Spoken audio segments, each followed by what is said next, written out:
If you don't call this support, I don't know what to call it then. Hey yo man, it's your boy Peter Larry Loud, man, and I'm back with another episode of the We Support Wednesday.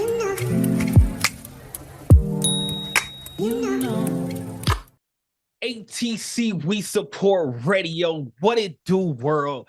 Hey yo man, it's your boy Peter Larry Loud, man, and we back with another episode of the We Support Wednesdays.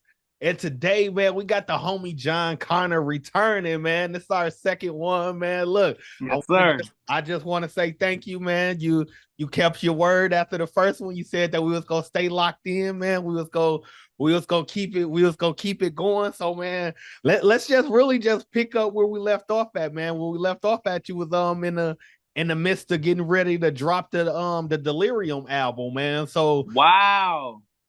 yeah. So that's been like 2 years. Yeah. What around about what 20? Yeah, about 2020, close to the end of 2021, beginning of 2022. So, man. Yep. Delirium was like, November 2021. Yep. So since that project, man, how you know what I'm saying? What was the feedback? What was the feedback that you got from that project? Well, man, I'm just so grateful and blessed, and all praises to the Most High that I'm fortunate enough to have such a loyal fan base of people who rock with what I do, and I just want to keep feeding them. And as long as they loving it, I'm gonna keep doing it, man. So the feedback was amazing. They loved it. So at this particular point, man, I cater to my fan base and not my critics. So as long as the people that's day one diehard Connor supporters like dig it, man, then it's a victory for me, man. Okay, and that's what's up, man. Cause man, from that time, man, you also dropped the SOS2, the Road to Legendary within that time frame as well, right? Yes, sir. Yes, sir. Oh, Yep. so SOS2. Yes, sir. tell us the feedback on that one, man. It was a beautiful thing, man. You know what? I think that in the time period from Delirium and SOS2, I was still trying to do the thing, signing other artists and putting other artists on and stuff like that. And I'm gonna always like be a mentor to young artists and anybody that wants to, get game or information. But I think I was spreading myself so thin. And as much as I love SOS2 as an album, this project 3 that I'm working on right now, I said album, I'm telling my age. But this project that I'm working on, 3, is probably I would say my favorite John Connor project to date. You know what I'm saying? So it's like SOS2. I think that I was focused enough to put together a solid body of work, that people, like I say, my diehards would enjoy. But this one, and I'm not downplaying it at all. I think it's some dope pieces on SOS2. The joint Afterlife, I think, was powerful on SOS2. What other joints? Stay You with Me and Dizzy Wright, I think, was crazy. It's just a couple moments. Big Homie, I think, was one of the, just thinking of the standout joints from SOS2. But I was really spreading myself thin, and it got to a point where I felt like I was rushing to get SOS2 done. This one, 3, I've really been able to take my time with and put my all into. And I think that this album is going to be the fork in the road and signify a more focused version of myself. And I think this is a new beginning for me as far as what my albums are going to be like from this point on. Okay, and that there's what's up. So is that so kind of like, you know what I'm saying, the singles and everything that you've been releasing? I see that you've been releasing singles like every 2 weeks. Yes, since January. So we getting close to the end of, we're getting close to the end of the year. It may not seem like it, man. We here in September. So do you have an official date for 3 yet, or I'm trying to get 3 out by either late October, early November. So it's like it's on the way. Like right now, as soon as I get done doing this with you, there's just a couple more vocals that I want to tighten up, and then I'm starting the process of sending them off to get mastered and mixed. And I got my guy Rodney, who does all of the violin and string work for me.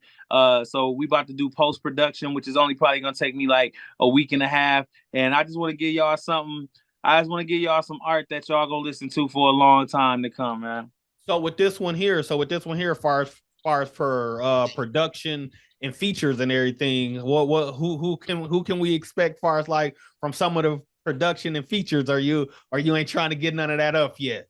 It's cool. Like I always want to get a producer's credit on these albums, man, because they are so dope. And I hope that them working with me gives them opportunities for their music to get out there and them to start working with more and more artists. It's a young cat named 20 that did I think 3 records on here. He's super dope.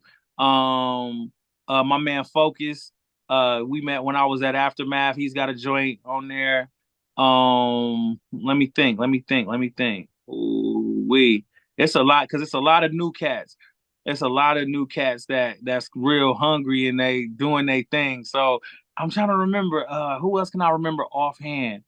Uh Hold on, everybody watching this. I'm just trying to give y'all the most honest answer I could possibly get, and I don't want to leave nobody out. But just so I don't take up too much time, um, man, it's a lot of dope producers, a lot of new producers on there that are super duper talented, and y'all just watch for the album. But my man 20 stands out because I think his production kind of changed the dynamic of what this album was supposed to be. Like when he sent me a batch of beats, it totally changed what this album was gonna sound like. Also, my man Mark Shotta got 2 on there. My man J Palm got 2 on there. See, it's coming back to me now. Now that I'm starting to think about the songs that's on the album. So yeah, but y'all to see. And as far as features, I don't know if I want to put all of them out there. But why not? It's a record with me and my man Stretch Money out of Detroit on there. Okay. It's a joint on there with me and Kiki Palmer got a joint on there called Double Standard. That's Now that I don't mean to cut you off. That's dope because I remember you. No, that was Kiki Wine, and I think you was talking about that. You said that. No, who was it that you said that you had a relationship with? Just far as like in the industry, she yeah, seemed. Kiki Palmer. It wasn't Kiki Wine, it was Kiki Oh, Palmer. so okay, so that is who it was. Okay, so yeah, that's dope. So y'all actually did get a chance to get that record out that you was talking about. Well, yes, yep. And also after this album, me and my man KLC got a project coming out called 24, which got crazy features on there. Then after that, I got a project called Food for the Soul, crazy features on there. So it's gonna be it's a lot of cool music about to be coming out for me. So yeah, that's dope, man. Because I also see that that you was talking about the your best in the world series, man. So what made you want to start adding more to that one as well, to that series there as well? What made you want to pick that back up? Because like I say, I'm so connected with my supporters and the fan base of people that support my music. I know what it feels like to gravitate to a certain aspect of a performer. Like let's say I watch pro wrestling, right? And Ric Flair, he's a professional wrestler. He was a part of a group called the Four Horsemen, right? Right. When Ric Flair wasn't a part of the Four Horsemen, like when he was just doing his solo thing, it was cool, but it was always something cool when he came back to the Four Horsemen. Or it was always cool to see Shawn Michaels and Triple H come back and be D Generation X. So I think that there's a portion of the people that support me who became fans because of the Best in the World mixtapes. You know what I'm saying? And Okay. so it's like I always want to feed them that oh snap, or like with Lil Wayne with the the Gangsta Grills tapes that he did, the droughts and the sorry for all of those and shit. So it's like there are certain parts of a person's career that you always want to pay homage to because it was kind of like a cornerstone of what makes you you. And I think those Best in the World tapes for a lot of people was how they got put on to me or what really made them like what I do. So I think I'll probably always do Best in the World tapes just to kind of salute back to them and say thank them, thank y'all for rocking with me.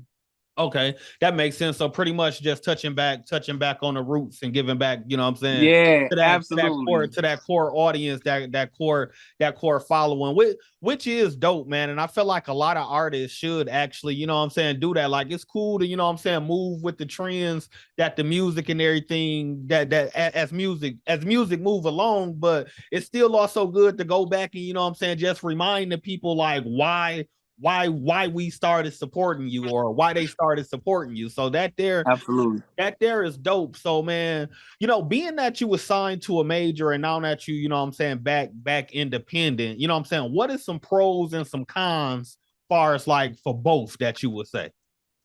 I think for me personally, first of all, I would think that, the pros and cons vary for every individual because every person is so different. We all got different personalities. We all got different strengths and weaknesses. You know what I'm saying? And so just for me as an individual, as a person, as an Aries, I love to be in control of my vision. I don't like really to be told what to do. Like Aries, we natural born leaders. You know what I'm saying? So for me, it's like being independent is I like to eat what I kill type mentality. It's like if I put X amount of work in, I'm gonna do X. If I put X amount of work in, I'm gonna see X amount of dollars from that work that I did. And that's how independent is. You get out of it what you put in. And I've always been a hard worker. So for me on a major, at times it can seem like you could work your ass off, and then there's times where the compensation for how much work you put in don't necessarily balance out. So for me, I always felt like I'm an independent dude at my core.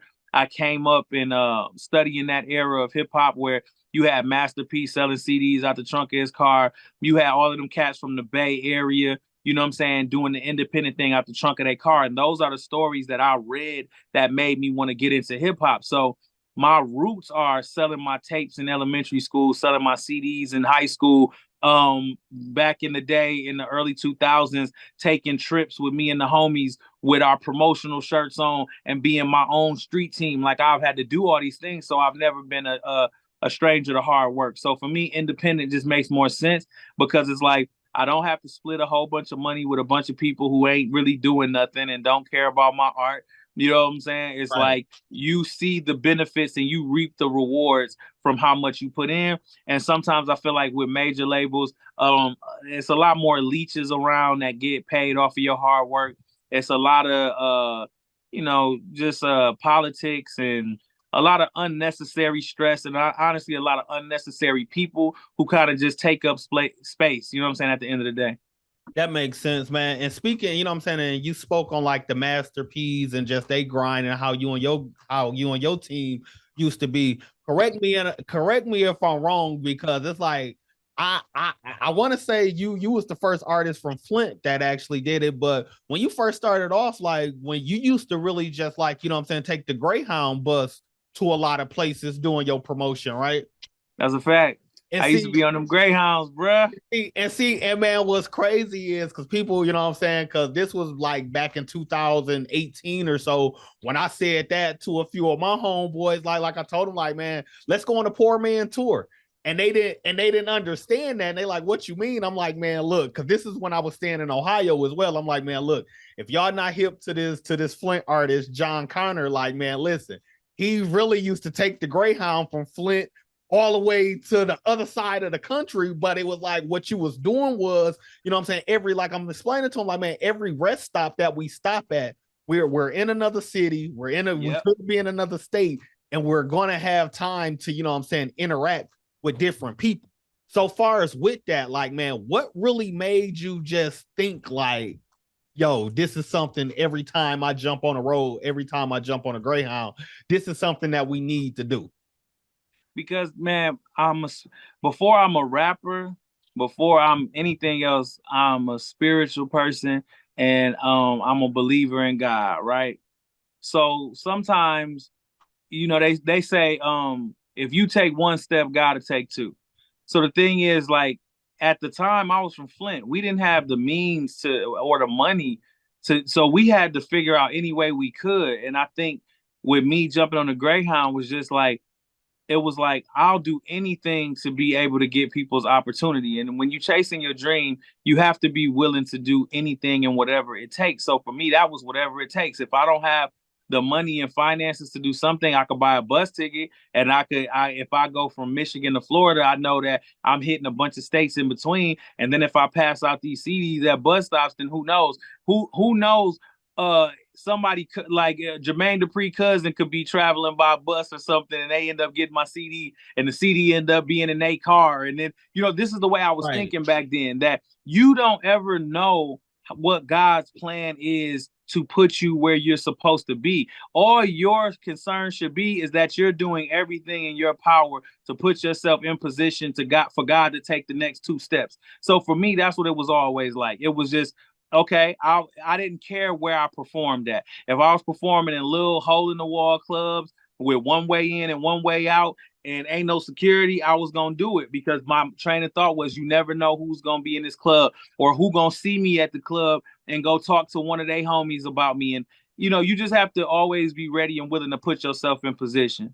And that makes sense, man. And this is one thing that I feel like that, I'm saying, people around the city don't, I'm saying, really talk about and give you your flowers on. I'm going to give it to you. I'm going to give them to you now, just on that aspect. But, man, what was it like actually, I'm saying, receiving the gold plaque for that Compton, I'm saying, for being part of that Compton album, man? That was special to me, and it still is to an extent, because it was the first plaque I ever got.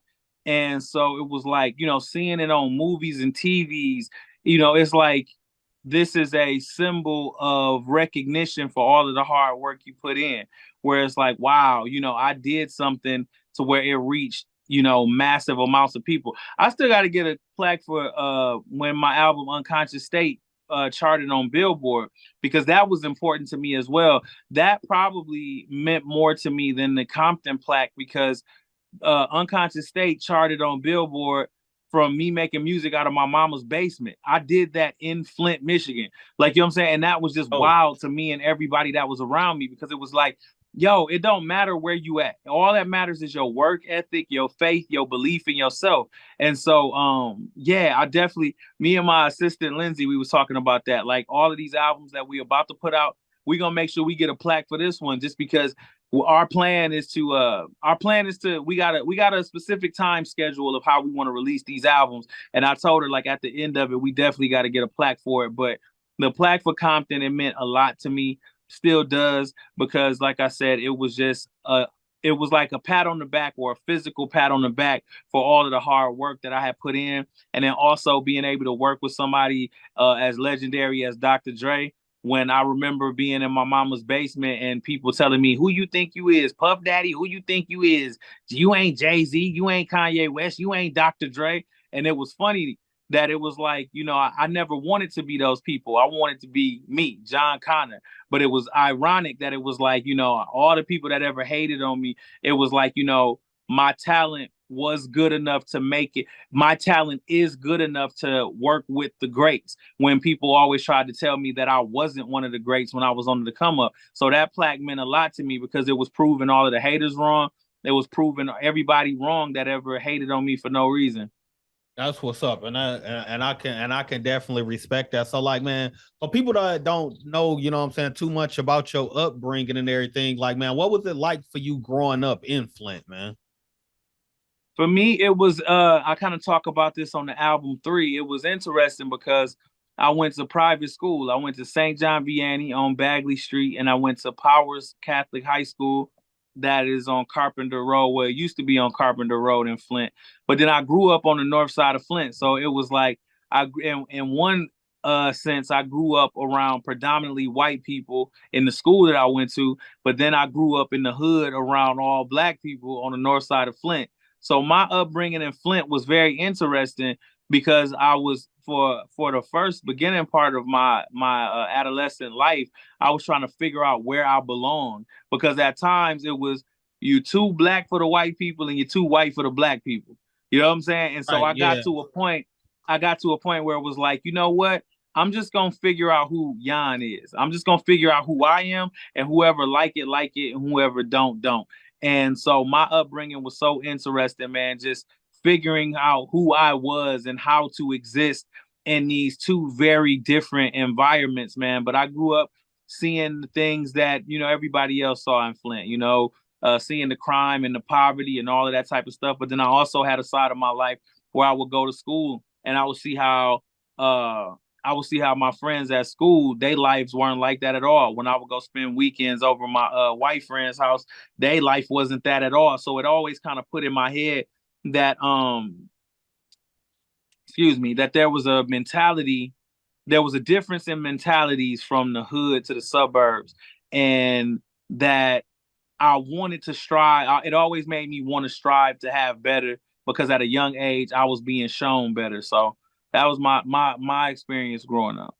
Okay, and that's dope, and I like how you broke that down because like man, some guys don't even wouldn't even say it like, oh yeah, you know what I'm saying, pretty much I had the best of both worlds. They would have just tried to, you know, focus on the hood side when people don't understand, like man, it's cool to be exposed to the hood. You know what I'm saying? Because like I said, we all from Flint. Of course, we go see that. But if you got the opportunity to see something different, you know what I'm saying, why not take it? So do you feel like, you know what I'm saying, being able to experience, you know what I'm saying, both at a young age, do you feel like that helped you like mold who you is into an artist and just being able to, you know what I'm saying, get along with different people and, you know what I'm saying, adapt to a different environments and things like that? Absolutely, 110%. I have like man, far as just everything about my upbringing, like of course when I'm in the north side of Flint, I'm hearing the Dayton family, MC Breed, Tupac, Biggie. You know what I'm saying? I'm hearing all the hip hop stuff. I'm hearing Goody Mob, I'm hearing Outkast, I'm hearing that, right? But when I go to school, I'm hearing Oasis, Third Eye Blind, I'm hearing Bon Jovi, I'm hearing Green Day, I'm hearing Nirvana, I'm hearing, so musically it was things that I liked about both, which played a part on when I started to become a producer. Like when I was sample or certain chord progressions that I liked, I was influenced by both. I was influenced by the hood and private school. So I think that made up who I am, you know what I'm saying, musically. And yeah, I think that influence. Yeah, and then also you asked about just my communication with people. Absolutely. Um I like, man, I got people that I'm like, one of my best friends, you know what I'm saying? God rest his soul, his name was James Kazarowski, and his parents were like my parents. And I had a friend named Eric Hines, his mother and father were like parents to me. You know what I'm saying?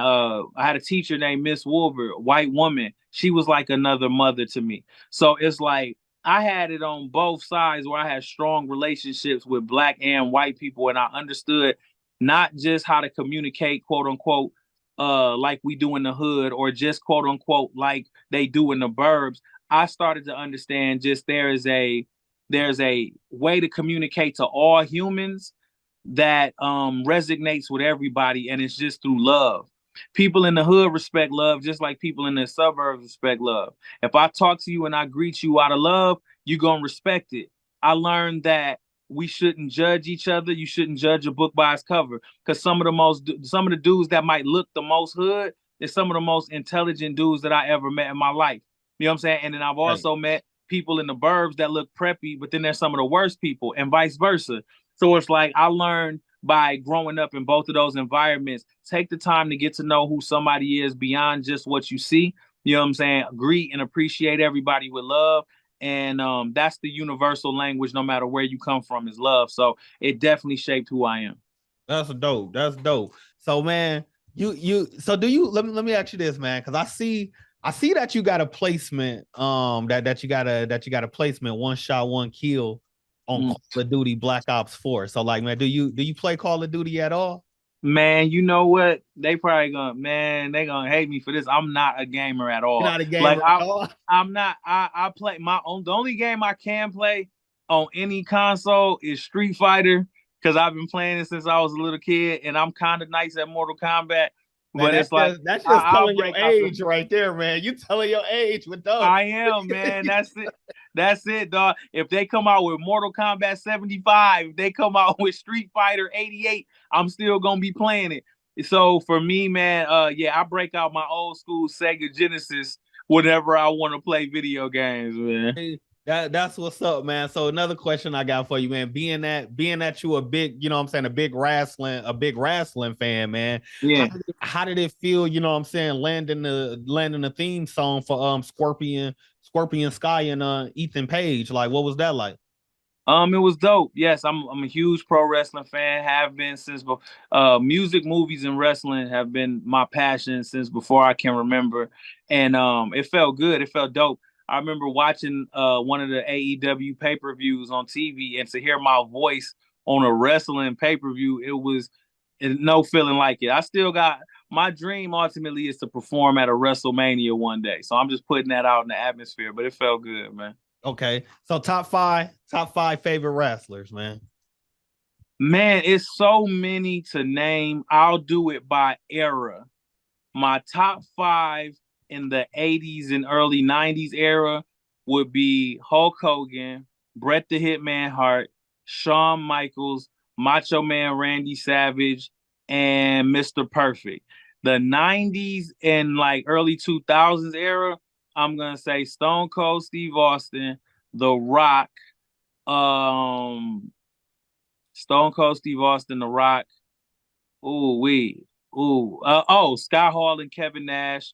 Um, and then Hollywood Hogan make my list on that one. So then I guess now today, I would have to say my top five are LA Knight, Cody Rhodes, um, Rhea Ripley, um, Jay Uso,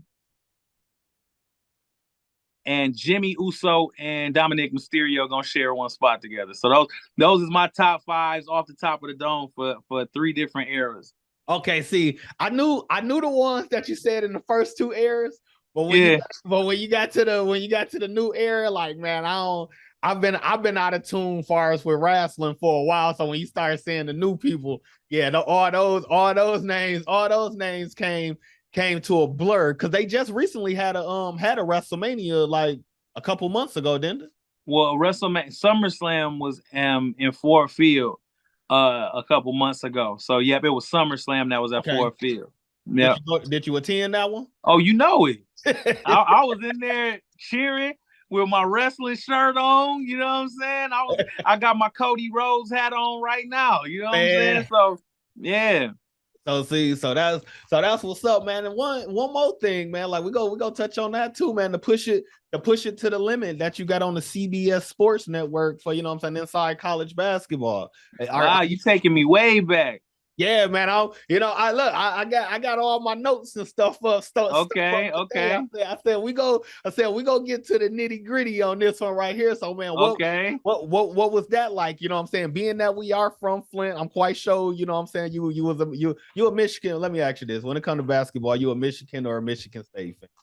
Well, I gotta say Michigan State All right. because yeah, my sister graduated from Michigan State, so it was a very Michigan State household. Okay, cool. Okay, bet. So, but how was that? You know what I'm saying? How was that? How was that like? How did that one there make you feel? What's that? What's the question?